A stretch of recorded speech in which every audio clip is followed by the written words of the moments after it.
Hello friends, welcome to the new episode of my channel. আমি অরিত্র। এখন এই ভিডিওর মধ্যে আমরা অনেকগুলো আপডেটস নিয়ে কথা বলবো এবং কয়েকটা ট্রেলার রিয়াকশন দেবো। তো সব থেকে প্রথমে আমরা কথা বলবো হচ্ছে মাদ্রাসি, এআর মুরুগদাসের আপকামিং ছবি, যেখানে শিবা কার্তিকে রয়েছে, বিদ্যুৎ জামওয়াল রয়েছে, রুক্মিণী বাসন রয়েছে, বিজু মেনন রয়েছে।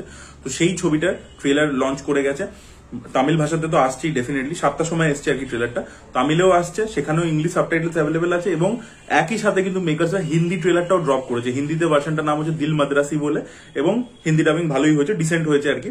তো হিন্দি ট্রেলারটাও তারা একসাথে লঞ্চ করে দিয়েছে। তো আপনারা মাদ্রাসি ট্রেলার বলে সার্চ করলে প্রত্যেকটাই পেয়ে যাবেন আর কি ইউটিউবে। তো আপনারা গিয়ে চেক আউট করে দেখুন। আমার ট্রেলারটা বেশ ভালো লেগেছে। দেখুন, শিবা কার্তিকের ছবি থেকে একটা এক্সপেকটেশন থাকে। আমি জানি মুরুগদাসের টাইম একটু খারাপ চলছে, তার লাস্ট কিছু ছবি ভালো হয়নি। সিকান্দার তো খুবই বাজে হয়েছিল। তার আগে দরবারও কিন্তু মুরুগদাসের যা স্ট্যান্ডার্ড সেই অনুযায়ী যথেষ্ট খারাপ ছবি ছিল। তো সেখান থেকে এই ছবিটা ট্রেলার কিন্তু প্রমিসিং লাগছে। যখন টিজারও এসেছিল সেটাও দেখে বলেছিলাম প্রমিসিং ছিল। এটাও কিন্তু ট্রেলারটাও বেশ ভালো লাগছে। আমার সব থেকে ভালো লেগেছে যে ছবিটা শিবা কার্তিকের ছবি, সেই হিরো এবং সে এখন আমারন, তার ব্লকবাস্টার ছবি হয়েছে, তার পরবর্তী এই ছবিটা আসছে। বাট ট্রেলারের মধ্যে কিন্তু স্পেস কিন্তু বিজু মেননকেও দেওয়া হয়েছে, স্পেস কিন্তু রুক্মিণী বাসন্তকেও দেওয়া হয়েছে, এবং বিদ্যুৎ জামওয়াল যেখানে অ্যান্টাগনিস্ট প্লে করছে তাকেও কিন্তু ইন্টারেস্টিং একটা ক্যারেক্টার দেওয়া হয়েছে এবং তাকেও কিন্তু ট্রেলারের মধ্যে যথেষ্ট জায়গা দেওয়া হয়েছে। এটা আমার ভালো লেগেছে। এবং বিদ্যুৎ জামওয়াল, যেহেতু আপনারা প্রত্যেকেই জানেন থুপাকি ছবিতে তার ভিলেনের ক্যারেক্টারটা তামিল সিনেমাতে আইকনিক হয়েছিল, তো সেই জন্য কিন্তু তাকে আরো একটা ক্রেজি টাইপের ক্যারেক্টার দিয়েছে। বিদ্যুৎ যে ধরনের অ্যাকশন ইত্যাদি করছে, যেহেতু মুরুগদাস জানে যে বিদ্যুৎ একজন হিরো, নিজে হিরো হিসেবেও কাজ করে, তো তাই জন্য তাকেও কিন্তু ভালো মোমেন্টস দিয়েছে। দেখুন বিদ্যুৎ একজনের ঘাড়ে উঠে গিয়ে যেভাবে গুলি চালাচ্ছে, যে স্টান্টস গুলো দিয়েছে, তো ক্রেজি কিছু স্টান্টস করতেও আমরা বিদ্যুৎকে দেখতে, কিন্তু বিদ্যুৎকে বেশ ভালো লেগেছে। এবং আপনারা যদি তামিল ট্রেলারটা দেখেন, একটা থুপাকিকে রেফারেন্স দিয়ে ডায়লগে রেখেছে ওটা হিন্দিটাতে বুঝতে পারবেন না, তামিলটাতে বুঝতে পারবেন যে থুপাকি যার হাতেই থাকুক, ঠিক আছে, মানে থুপাকি মানে তো বন্দুক যার হাতেই থাকুক, ভিলেন আমিই হব। মানে এটা বেসিক্যালি বিজয়কে রেফারেন্স দিয়ে করা হয়েছে। তো বিদ্যুতের ক্যারেক্টারটাকে আমার বেশ ভালো লেগেছে। আর ভিজুয়ালস খুব ভালো লাগছে, অ্যাকশন ইত্যাদি যেগুলো দেখতে পাচ্ছি আমরা, সেটাকে যেভাবে শুট করা হয়েছে, যেভাবে প্রেজেন্টেশন, সিনেমাটোগ্রাফি সবকিছু মিলিয়ে না সেটা খুব ভালো লাগছে। স্কেল রয়েছে ছবিটার মধ্যে, এবং ছবিটার মধ্যে শিবা কার্তিকে যেহেতু একটা ফ্যামিলি অডিয়েন্সও আছে, তারা তার ছবি দেখতে পছন্দ করে, বাচ্চারা রয়েছে, ফ্যামিলি অডিয়েন্স আছে, তাই জন্য কিন্তু এখানে কমেডি, প্রেম সেই অ্যাঙ্গেলও থাকবে। এবং ট্রেলারে একটা পোর্শনে কিন্তু সেটাও আমাদেরকে এস্টাবলিশ করে দেয় কিন্তু, যে রুক্মিণীর সাথে ওর একটা প্রেমের অ্যাঙ্গেল ইত্যাদি থাকবে। এবং খুব ইন্টারেস্টিং ব্যাপার, ট্রেলারের মধ্যে একটা নোটিসেবল জিনিস হচ্ছে, মুরুগদাসের কিছু কিছু ছবিতে প্রোটাগনিস্টের একটা কিছু স্পেশাল এবিলিটি থাকে, মানে কোনো একটা মানে একটা কোনো ডিসেবিলিটি থাকে, যেটা অ্যাকচুয়ালি মানে একটা এজ দেয় ক্যারেক্টারটাকে। মানে ধরুন গাজনিতে কি ছিল, যে লোকটার মানে শর্ট টার্ম মেমোরি লস ছিল, 15 মিনিট পর পর ভুলে যাচ্ছে। এবার এটাই কিন্তু ক্যারেক্টারটাকে ইন্টারেস্টিং বানাচ্ছিল। তার যে লুক, সে যে প্রত্যেকটা মানে ট্যাটু বানিয়ে রেখেছে, বডি যেভাবে তৈরি করছে, সেগুলো নিয়ে না ওইটাকে নিয়ে একটা কোয়ার্ক তৈরি করা গোটা ছবি জুড়ে, এবং সেই ডিসেবিলিটিটা ওর আর কি এবিলিটি হয়ে দাঁড়াচ্ছে পরবর্তীতে। তো সেটা কিন্তু মাদ্রাসির মধ্যেও মনে হচ্ছে থাকতে চলেছে, বিকজ এখানে কিন্তু একটা জায়গায় একটা ডাক্তার বলছে যে ওর ফিজিক্যালি কোনো প্রবলেম নেই, বাট ওর ব্রেনটা যখনই মানে আশেপাশে কিছু খারাপ হতে দেখতে পায়, বিকজ প্রথমে ট্রেলারটা শুরু হচ্ছে একটা ডায়লগ দিয়ে, যেটা মাইট বি হয়তো শিবা কার্তিকের মায়ের ভয়েস ওভার হবে, যেখানে ওকে বলছে যে প্রত্যেকটা মানুষকে নিজের মনে করে, নিজের ফ্যামিলির লোক মনে করে ভালোবাসো, প্রত্যেকটা রিলিজিয়ন আমাদেরকে এটাই শেখায়। তো এই মানে মনোলগটা এমনি, মানে ডায়লগটা যেটা আমরা শুনতে পাচ্ছি, মনোলগটা, সেটা কিন্তু ইটসেলফ খুব ভালো, মানে খুব রেলিভেন্ট একটা বিষয়। এবং তার সাথে হয়তো শিবা কার্তিকের মা মরে যাওয়ার সময় তাকে এটা শিখিয়ে গেছিল। এবার ওর ব্রেনটা একটা কোথাও ট্রমা থেকে বা কিছু থেকে বা কোনো স্পেশাল একটা মেডিকেল কন্ডিশনও হতে পারে, যে ও আশেপাশে কারোর সাথে কিছু খারাপ হতে দেখতে পেলে, দেখবেন ট্রেলারের মধ্যে শর্টও আছে, একটা হসপিটালের মধ্যে অনেক লোকে মারা যাচ্ছে, করছে, শিবা কার্তিকে বাচ্চাদেরকে নিয়ে এদিক ওদিকে ছুটছে, তো ওইগুলো দেখেও ট্রিগার হয়ে যায়। এবং যখনই ও ট্রিগার হয়ে যায়, ওর ব্রেনটা একটা সার্টেন ওয়েতে কাজ করে, মানে যেরকম আনিয়ান ছবিতে আমরা অপরিচিত ছবিতে দেখতে পেয়েছিলাম যে ওর মাল্টিপল পার্সোনালিটি ডিসঅর্ডার ছিল। তো এখানে যদি অন্য কোনো একটা ডিসঅর্ডার দেখায়, যে প্রোটাগনিস্ট এইসব দেখলে ও সার্টেন ওয়েতে ওর ব্রেনটা বিহেভ করে, এবং সেই জন্য তখন ওর পার্সোনালিটিটা সুইচ হয়ে যায়। নর্মাল টাইমে he is a very normal person, যে প্রেম ভালোবাসা করছে, নর্মাল থাকে আর কি। আর যখনই আর কি এইসব দেখে, তখন ওর মধ্যে একটা সার্টেন কাইন্ড অফ ট্রান্সফরমেশন আছে, এবং যেটা হয়তো একটা কোনো মেডিকেল কন্ডিশন দিয়ে ওরা বোঝাতেও পারে ছবির মধ্যে। তো সেটা দেখার মতো বিষয় হবে, মানে অ্যাটলিস্ট ট্রেলার লেভেল ইন্টারেস্টিং লাগছে ওই জিনিসটা। এবার দেখা যাক ছবির মধ্যে সেটা প্রেজেন্টেশন কি হয়। আর যেটা বললাম যে শিবা কার্তিককেও হেভি লাগছে, একটা জায়গায় ডায়লগ দেয় যে দম আছে তো টাচ করে দেখা, সেগুলো খুব ভালো লেগেছে। আর রুক্মিণী বাসন্ত কিন্তু খালি যে প্রেমের ট্র্যাকটার জন্যই আছে তা নয়, গল্পের মধ্যেও তার ইনভলভমেন্ট থাকবে, বিকজ সে কিডন্যাপড হয়ে যাচ্ছে, এবং একটা জায়গায় আমরা একটা ব্লাস্ট হতে দেখতে পাচ্ছি, সেখানে দেখতে পাচ্ছি রুক্মিণী বাসন্তর বাড়ির সামনেই ব্লাস্ট হচ্ছে, তাই জন্য ছিটকে এসে ঘরের মধ্যে পড়ছে। তো সেই জিনিসপত্রগুলো দেখতে পাচ্ছি, মানে তারও আর কি মেন প্লটটার মধ্যে আর কি একটা ইনভলভমেন্ট আমরা দেখতে পাবো একটা পয়েন্টের পরবর্তীতে। আর আরেকটা জিনিস হচ্ছে কি, যে গল্পটা এক্স্যাক্টলি কি হবে, তো এখানে আমরা বুঝতে পারছি যে বিদ্যুৎ একটা ইলিগাল মানে আর্মস কনসাইনমেন্ট নিয়ে আসছে তামিলনাড়ুর মধ্যে, বিহার থেকে, এবং সেটাকে বিজু মেনন আটকাবার চেষ্টা করছে। সেই এবার এই যে পুলিশ আর একটা টেররিস্ট, তাদের মধ্যে যে একটা টাসেল, সেই টাসেলের জন্য সাধারণ মানুষের ক্ষতি হচ্ছে, এবং সেখান থেকে শিবা কার্তিক এই বিষয়টার মধ্যে ইনভলভ হয়ে পড়ছে। সে কিন্তু প্রথম থেকেই কিন্তু মানে থুবাকিতে যেরকম বিজয় একজন মানে আর্মি অফিসার যে ছুটিতে এসছে ইনভলভ হয়ে পড়ছে, এখানেও কিন্তু মানে এ কিন্তু একেবারে কোনো ফোর্সেস এর থেকে বিলংই করে না, মানে সাধারণ একটা মানুষ। এবং যে নিজের এই যে মাদ্রাসি বলার কারণটা হচ্ছে যে ওর নিজের এই যে জায়গাটাকে, নিজের শহরটাকে, এগুলোকে ভালোবাসে। আর হিন্দিতেও দেখুন দিল মাদ্রাসি, তো ও আর কি নিজের লোকেদেরকে, প্রত্যেকটা লোকেদেরকে ভালোবাসে, ঠিক আছে, নিজের সিটিকে কোথাও নিজের ফ্যামিলি মনে করে। তো সেই জন্য আর কি ওর ইনভলভমেন্টটা আর কি। তো ইন্টারেস্টিং লাগছে এখন অব্দি। এবার দেখা যাক মুরগোডাসের আরো কিছু ইউনিক কনসেপ্ট সেটার মধ্যে থাকে কিনা, যেটা বললাম মেডিকেল কন্ডিশনটা কি হয় এবং কি কি টুইস্ট অ্যান্ড টার্নস আছে, কিভাবে স্ক্রিন প্লেটা আনফোল্ড হয়, সেটাই দেখার মতো বিষয় হবে। আমার আশা রাখছি যে এটা তামিল সিনেমার মধ্যে মুরগোডাস ফ্রি হ্যান্ড পাবে, যেটা সে সিকান্দারে পায়নি। আমি আশা করবো সে একটা কামব্যাক করতে পারবে এবং শিবকার্তিকের ছবির স্ক্রিপ্ট চিরকাল ভালো হয়ে থাকে। এক দুটো এদিকে ওদিকে হতেই পারে, বাট মোস্ট অফ দ্য কেসেসে কিন্তু 90% 95% যেমন নানির স্ক্রিপ্টও খুব ভালো হয়ে থাকে, শিবকার্তিকেরও হয়ে থাকে। তো দেখা যাক ছবিটা কিরকম হয়। আমার এখন অব্দি ট্রেলারটা প্রমিসিং লাগছে। আপনাদের ওপিনিয়ন অবশ্যই কমেন্টে জানাবে। এর পরবর্তীতে আমরা কথা বলবো যে আমিষের ট্রেলার নিয়ে। আমিষ হচ্ছে গৌরব তপোবদার যে প্রেত কথা যার চ্যানেল, তো সেখানে আর কি একটা সিনেমা আসছে যেটা 29 তারিখে রিলিজ করবে। এটার ডিওপির কাজ করেছেন শুভদীপ নস্কর, যিনি আমাদের মৃগয়াতেও কাজ করেছিলেন সিনেমাটোগ্রাফার হিসেবে। তো শুভদীপ এখানে আর কি সিনেমাটোগ্রাফির কাজ করেছেন এবং এটা ডিরেক্ট করেছেন অরুণাভ খাসনবিশ, যারা আপনারা পডকাস্ট নিশ্চয়ই দেখেছেন, Sandesh TV, soul connection podcast. তো তিনি অরুণাভ খাসনবিশ, তো তিনি যিনি হোস্ট করে থাকেন আর কি ওটা, তো উনি এটা ডিরেক্ট করেছেন আর কি। উনি এর আগেও ডিরেকশনে প্রচুর কাজ করেছেন, একটা টাইমে উনি ফিল্ম ইন্ডাস্ট্রিতে ডিরেক্টোরিয়াল ডিপার্টমেন্টেই কাজ করতেন। তো সেখান থেকে ওনার এটা মানে একটা হরর জনরাতে আর কি উনি কাজ করেছেন।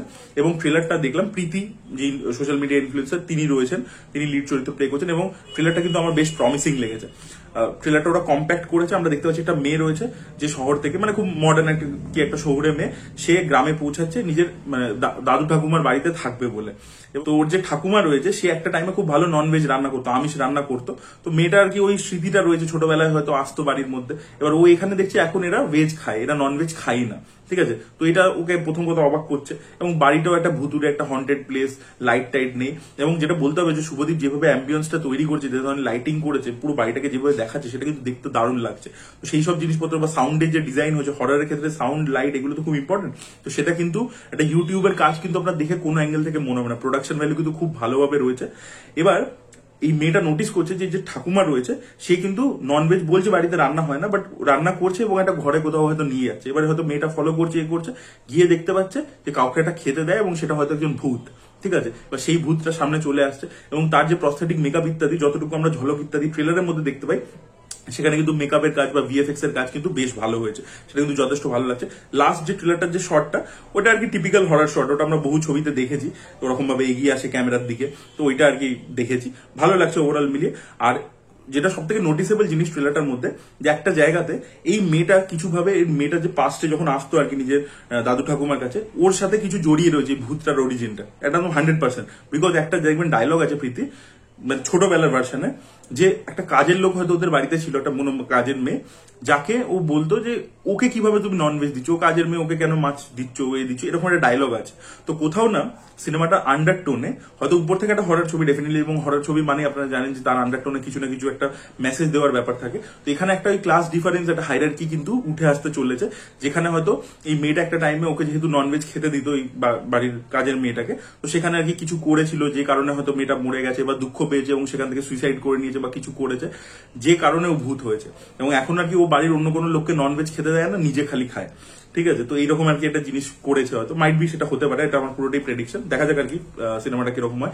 29th আসছে, আপনারা দেখুন প্রেত কথা চ্যানেল লিখে, অবশ্যই সেটা অনেক বড় চ্যানেল, সেখানে অনেক বেশি সাবস্ক্রাইবার আছে, অনেকেই দেখেছেন নিশ্চয়ই। তো আপনাদেরও এই সেম জিনিস মনে হয়েছে কিনা ট্রেলারটা দেখে, যেটা আমার মনে হয়েছে অবশ্যই সেটা কমেন্টে লিখে জানাবেন। তৃতীয় আমরা এই ভিডিওর মধ্যে কথা বলবো হচ্ছে গুড বয় বলে একটা ট্রেলার নিয়ে, একটা সিনেমা আসছে আর কি। এটা একটা হলিউডের হরর ফিল্ম, বাট একটু ইন্ডি ভাবে বানানো আর কি। এবং এই ছবিটার বিষয়বস্তুটা খুবই ইন্টারেস্টিং, বিকজ এখানে পুরো ভূতের যে ঘটনাটা আমরা দেখতে পাচ্ছি, ভৌতিক ঘটনাগুলো দেখতে পাচ্ছি, মানে ঘোষলি পুরো অ্যাপিয়ারেন্সটা, সেটা একটা কুকুরের পার্সপেক্টিভ দিয়ে, যেটা কুকুর রয়েছে তাকে একটা মানে বাড়ির লোকেরা মানুষ করেছে, করেছে, এবার তারা হয়তো এই ফ্যামিলিটা কোথাও শিফট করেছে, এবার কুকুরটা বাড়ির মধ্যে রয়েছে, কুকুরটা নিজের মালিকদেরকে খুব ভালোবাসে।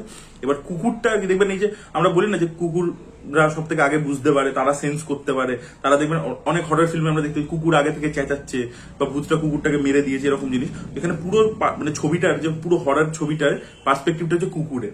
আপনার ট্রেলারটা সার্চ করে দেখুন, গুড বয় বলে সার্চ করলেই পেয়ে যাবেন। খুব ইন্টারেস্টিং লাগবে যেভাবে হরর সিনগুলোকে স্টেজ করেছে, কুকুরটা যেভাবে রিয়াক্ট করছে, ঠিক আছে। কুকুর তো মানুষের মতো রিয়াক্ট করতে পারে না, বাট আপনাকে ওই গা ছমছমে ভাইবটা দিতে হবে, আর হররের পুরোটাই রিয়াকশনের উপর দাঁড়িয়ে আছে। তো সেখানে কুকুরটার কি মানে রিয়াকশনস গুলো দেখবেন এবং যেভাবে পুরো জিনিসটাকে ডিজাইন করেছে, ট্রেলারটাকে যেভাবে এডিট করেছে, সেখানে সাউন্ড ডিজাইনের যে কাজ হয়েছে, কুকুরটা যেভাবে ভয় পাচ্ছে, যেভাবে রিয়াক্ট করছে, দেখবার মতো। আপনারা জাস্ট সার্চ করে দেখুন গুড বয় বলে, আপনারা পেয়ে যাবেন। আমার খুব ইন্টারেস্টিং লেগেছে কনসেপ্ট লেভেলে। ছবিটা আমরা ফাইনালি কবে দেখতে পাই, but really looking forward to this. এবার আমরা কিছু আপডেটস নিয়ে কথা বলবো। সব থেকে প্রথম আপডেটটা হচ্ছে সালমান খানকে কেন্দ্র করতে আপনাদেরকে আপডেট দিয়েছিলাম যে মহেশ নারায়ণন, যিনি মালিক বলে ছবিটা বানিয়েছিলেন, তিনি আর কি অলরেডি সালমান খানের সাথে তার একটা ছবির কথাবার্তা চলছে। এছাড়াও শোনা যাচ্ছে আরো একজন মালায়ালাম ডিরেক্টরের সাথেও সালমান খানের ডিসকাশন চলছে। এবার দেখা যাক যে Salman Khan back to back দুটো মালায়ালাম ডিরেক্টরের সাথে করে কিনা, এবং তারা আর কি সালমান খানকে নতুন ভাবে প্রেজেন্ট করতে পারে কিনা, সেটাই দেখার মতো বিষয় হবে, এবং এই ছবিগুলো আলটিমেটলি সফল হয় কিনা। আর পরবর্তী আপডেটটা হচ্ছে হেওয়ান বলে ছবিটাকে নিয়ে, যেটা প্রিয়দর্শনের ছবি, অক্ষয় কুমার এবং সৈফ আলী খান রয়েছে। সেই ছবি শুটিং অলরেডি স্টার্ট হয়ে গেছে। এই ছবির মধ্যে কিন্তু মোহনলালের ক্যামিও থাকতে চলেছে। মোহনলালেরই ছবি অপ্পাম, সেটারই official remake হেওয়ান KVN production produce করছে। তো সেখানে আর কি মোহনলালের আবার ক্যামিও থাকতে চলেছে। তো মোহনলাল আর প্রিয়দর্শন খুব ভালো বন্ধু, কলেজ লেভেলের বন্ধু, তো তাই জন্য মোহনলাল ক্যামিও করে দিচ্ছে। তো দেখা যাক আর ক্যামিওটা কিরকম হয়, কোন জাংশনে আসে গল্পের মধ্যে, সেটা দেখার মতো। ভিডিও পরবর্তী আপডেটটা হচ্ছে স্পিরিট ছবিকে কেন্দ্র করে। তো স্পিরিট ছবিতে একটা ইম্পর্টেন্ট চরিত্রের জন্য সন্দীপ রেড্ডি বাঙ্গা চিরঞ্জীবীকে অ্যাপ্রোচ করেছেন। ইয়েস, চিরঞ্জীবীর কিন্তু অনেকগুলো ছবি লাইন আপে রয়েছে অলরেডি। তো সেই জন্য দেখা যাক আলটিমেটলি চিরঞ্জীবী এই ছবিটা করেন কিনা, বিকজ তার ডেটস এর কিছু ইস্যু রয়েছে, তার প্রায় কিছু কমিটমেন্টস রয়েছে। তো সেই কারণে দেখা যাক আলটিমেটলি মেটেরিয়ালাইজ হয় কিনা। বাট আমার তো মনে হয় চিরঞ্জীবীর অবশ্যই করা উচিত, বিকজ সন্দীপ রেড্ডি বাঙ্গা চিরঞ্জীবীর খুব ফ্যান। তার ইন্টারভিউ যদি আপনারা শুনে থাকেন, সে চিরঞ্জীবীর প্রচুর ছবি দেখে আর কি ইন্সপায়ার্ড হয়েছে। তো সে কিন্তু চিরঞ্জীবীকে দারুণভাবে প্রেজেন্ট করবে, এবং অনিল কাপুরের যেরকম অ্যানিমালের ক্যারেক্টার ছিল, সেম টাইপের একটা ক্যারেক্টার নাকি এখানে চিরঞ্জীবীকে অফার করছে। এই ক্যারেক্টারটা আগে নাকি বিজয় সেতুপতির সাথেও সে কথা বলেছিল, তার আগে নাকি মেমোটির সাথেও কথা বলেছিল। তবে ওখানে আর কি কিছু প্রবলেমস এর জন্য ওদের সাথে মেটেরিয়ালাইজ হয়নি আর কি ওই ক্যারেক্টারটা। বাট এখন সে চিরঞ্জীবীকে অ্যাপ্রোচ করছে। তো দেখা যাক চিরঞ্জীবীকে আলটিমেটলি আমরা এই ছবির মধ্যে দেখতে পাই কিনা। তো চিরঞ্জীবী, প্রভাস সবাই এক ছবিতে, এবং ভিলেন ডনলি, জাস্ট ভাবুন কি হতে চলেছে। ভিডিও পরবর্তী আপডেট আগেন প্রভাসকে কেন্দ্র করে। তো প্রভাসের রাজা সাহেব বলে যে ছবিটা, তার লাস্ট দুটো শিডিউল বাকি রয়েছে। কেরালাতে প্রভাসের ইন্ট্রোডাকশন সং, সেটা শুটিং হবে। আর এর পরবর্তী টিম মুভ করে যাবে গ্রিসে, যেখানে আরো দুটো গানের শুটিং বাকি আছে, এবং সেটা করে সেপ্টেম্বরের মধ্যে কিন্তু ছবি পুরোপুরি র্যাপ আপ হয়ে যাবে, এবং ছবিটা কিন্তু সংক্রান্তি উপলক্ষে রিলিজ করতে চলেছে। এর পরবর্তী আপডেট হচ্ছে 21 বলে ছবিটাকে কেন্দ্র করে, যেটা একটা war drama film. Sriram Raghavan direct করছেন, ম্যাডো ফিল্ম প্রডিউস করছে। আগস্টে নন্দাকে আমরা লিড চরিত্র প্লে করতে দেখতে পাবো। তো এই ছবিটা পোস্টপন্ড করে গেছে। প্রথমে 2 অক্টোবর আসার কথা ছিল, বাট পোস্টপন্ড করে ছবিটা এখন চলে গেছে হচ্ছে 7 নভেম্বর, এবং ছবিটা ক্ল্যাশ করবে হচ্ছে সাই পল্লবী এবং জুনেদ খানের যে ছবি আছে একদিন বলে, যেটা একটা থাই ফিল্মের ওয়ান ডে বলে একটা ছবির রিমেক ছিল।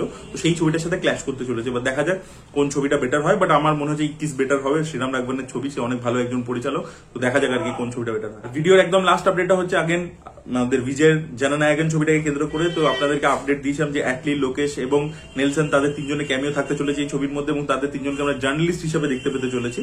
এছাড়া শোনা যাচ্ছে অনিরুদ্ধেরও নাকি এই ছবির মধ্যে ক্যামিও থাকতে চলেছে। অনিরুদ্ধ এমনিতে ছোট মানে গানের মধ্যে তো নিজের ক্যামিও ইত্যাদি যে ভিডিওগুলো রিলিজ করে সেখানে তো থাকেই, বাট সেটার কথা নয়, ছবির মধ্যে সেটা ক্যারেক্টারই প্লে করবে আর কি, তারও ক্যামিও থাকতে চলেছে এই ছবির মধ্যে। তো দেখা যাক এগুলো জাস্ট গল্পের কারণে করা হচ্ছে না, জাস্ট ফোর্সড ক্যামিও থাকে, অনিরুদ্ধ সেরকম প্লে করে নাকি কোনো ক্যারেক্টার প্লে করে, সেটাই দেখার মতো বিষয় হবে। আপনাদের কি ওপিনিয়ন সব আপডেটস গুলোকে নিয়ে, ট্রেলার গুলোকে নিয়ে কি রিয়াকশন, অবশ্যই কমেন্টে লিখে জানাবেন। এই ভিডিওটা ভালো লেগে থাকলে লাইক করুন, শেয়ার করুন, চ্যানেলকে সাবস্ক্রাইব করতে ভুলবেন না। Bye bye.